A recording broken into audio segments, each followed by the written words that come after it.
Assalamualaikum warahmatullahi wabarakatuh. Perkenalkan, nama saya Wahyuni dengan NIM 10572115823 jurusan manajemen.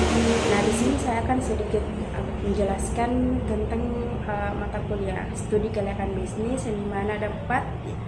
Yang pertama, perspektif studi kelayakan bisnis. Yang kedua, merintis usaha baru.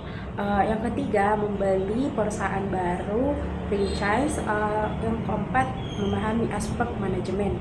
Nah, di sini saya akan menjelaskan materi pertama, yaitu perspektif studi kelayakan bisnis. Apa itu perspektif studi kelayakan bisnis? Studi kelayakan bisnis adalah proses untuk menilai apakah suatu rencana usaha layak dijalankan atau tidak. Karena penting untuk keputusan untuk membuka, membeli, atau mengembangkan usaha membutuhkan analisis mendalam, bukan sekedar intuisi. Nah, adapun tujuan studi kelayakan bisnis itu mengurangi risiko kegagalan dengan analisis pasar, finansial, teknis, dan operasional, dan juga membantu kita mengambil keputusan apakah bisnis ini diteruskan atau ditunda atau dibatalkan. Dalam studi kelayakan bisnis menilai kompetisi dan peluang pasar kita untuk menentukan apakah pihak investor dan pemberi pinjaman ini mampu menjalankan. Adapun ruang lingkup perspektif studi kelayakan bisnis menilai apakah ada permintaan, siapa target konsumen kita, dan bagaimana kondisi persaingan. Adapun perspektif teknis dan operasional, menilai lokasi usaha, teknologi yang digunakan, kebutuhan tenaga kerja, dan proses produksi. Perspektif hukum memastikan usaha sesuai regulasi, izin usaha, dan aspek legal lainnya.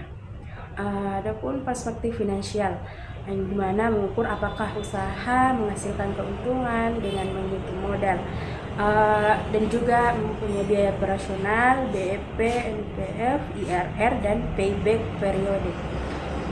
Adapun perspektif ekonomi dan sosial, dampak usaha terhadap masyarakat.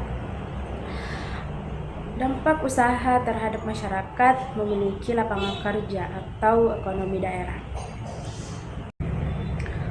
Materi kedua, merintis usaha baru. Mendengar tentang materi merintis usaha baru, di situ kita bisa memulai merintis usaha baru, berarti memulai suatu bisnis dari awal, dari ide hingga menjadi usaha berjalan. Langkah-langkah merintis usaha baru, menemukan ide bisnis bisa berasal dari hobi kita. Misalnya sering terjadi di masyarakat, kebutuhan pasar, atau tren industri. Juga melakukan riset pasar, mengidentifikasi siapa target konsumen kita dan kebutuhan mereka, dan apakah ide bisnis sesuai dengan permintaan para konsumen. Ada juga untuk menyusun model bisnis. Kita bisa bisnis model kanvas berisi 9 komponen seperti value proposition, segmentasi, pelanggan, dan sumber daya, dan struktur biaya.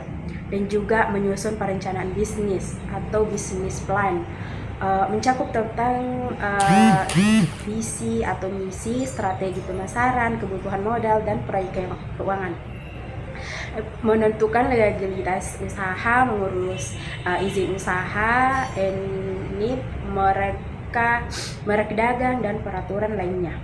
Dan juga menyiapkan modal dapat berasal dari tabungan kita sendiri, investor, kerjasama, atau pinjaman.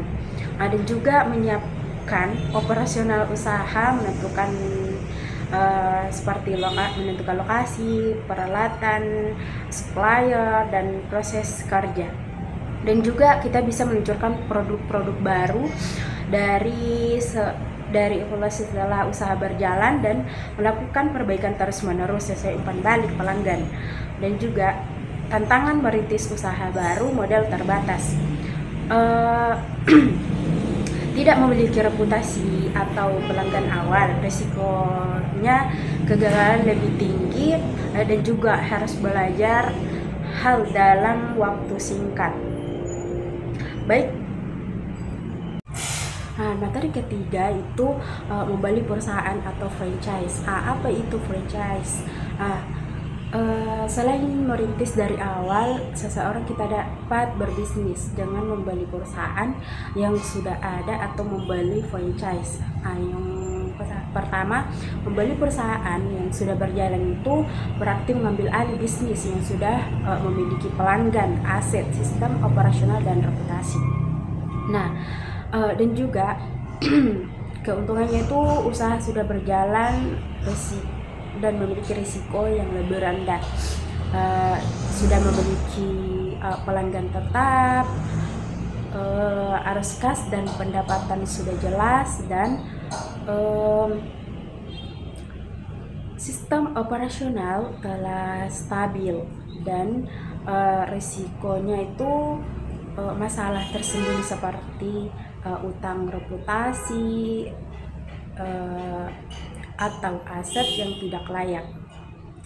Nah, harga beli biasanya tinggi dan juga perlu adaptasi dengan karyawan lamanya. Dan hal yang harus dianalisis seperti laporan keuangan, aset dan liabilitas, dan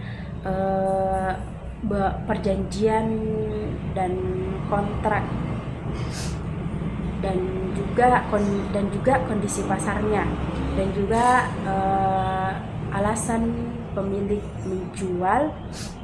Nah, yang kedua, membeli franchise adalah model usaha di mana Anda menggunakan merek, sistem, dan produk yang sudah terkenal, dan juga kita bisa membayar biaya awal, franchise fee, dan royalty rutin.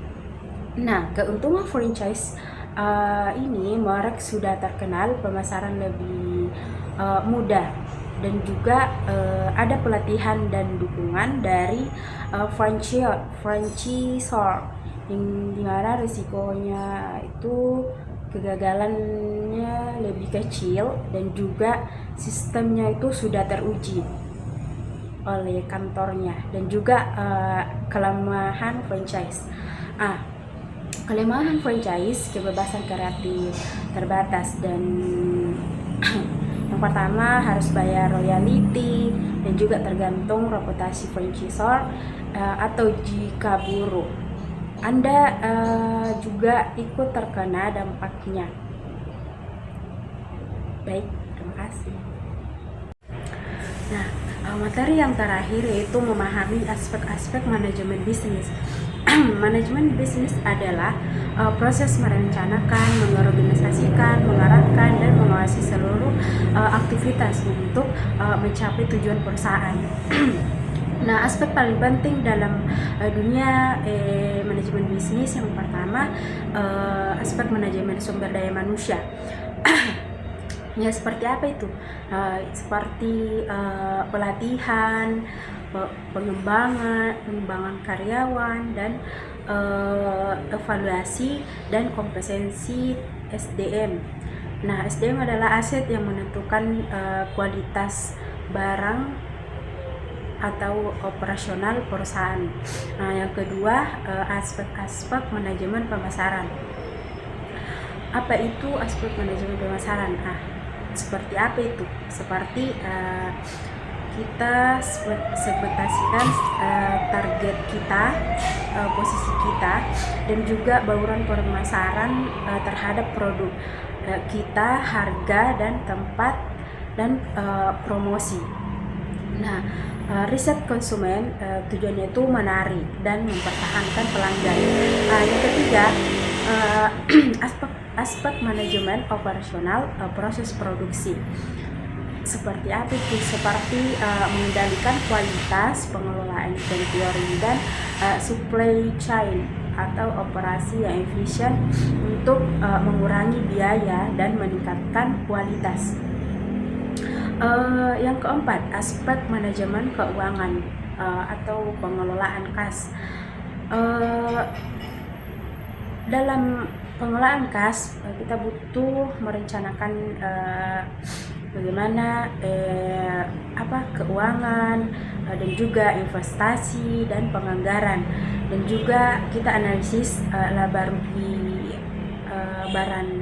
barang-barang itu seperti aspek finansial untuk memastikan apakah perusahaan kita ini tetap sehat dan berkelanjutan. Nah, yang kelima, aspek manajemen strategi, perumusan visi dan misi, atau bisa disebut analisis SWOT, penetapan tujuan untuk jangka panjang. Manajemen strategi kita untuk menjaga bisnis tetap kompetitif di pasar-pasar lain.